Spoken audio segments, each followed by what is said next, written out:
Assalamualaikum warahmatullahi wabarakatuh. Nama saya Oki Aulia Saputra Rame dari semester 3B.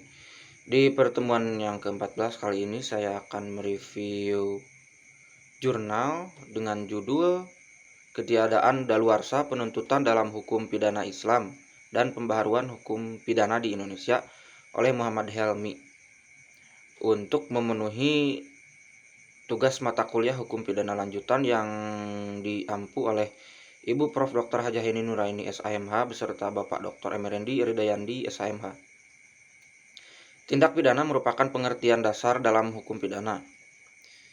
Tindak pidana merupakan suatu pengertian yuridis lain halnya dengan istilah perbuatan jahat atau kejahatan.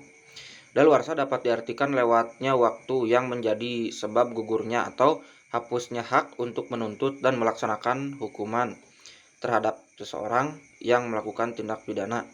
Dalam perspektif Kitab Undang-Undang Hukum Pidana, bahwa pada dasarnya semua pelaku dari suatu tindak pidana harus dituntut di muka sidang pengadilan pidana. Tetapi baik secara umum atau secara khusus, undang-undang menentukan peniadaan atau penghapusan penuntutan dalam hal-hal tertentu karena daluarsa.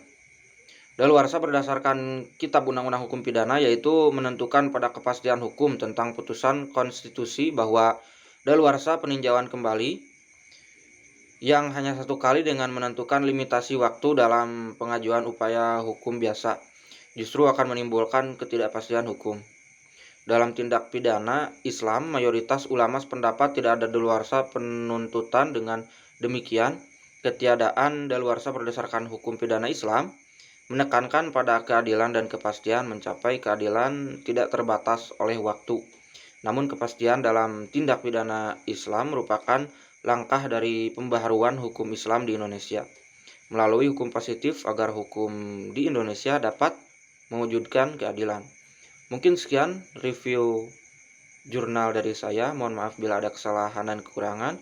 Billahi taufiq wal hidayah wa ridha wa hinayah. Wassalamualaikum warahmatullahi wabarakatuh.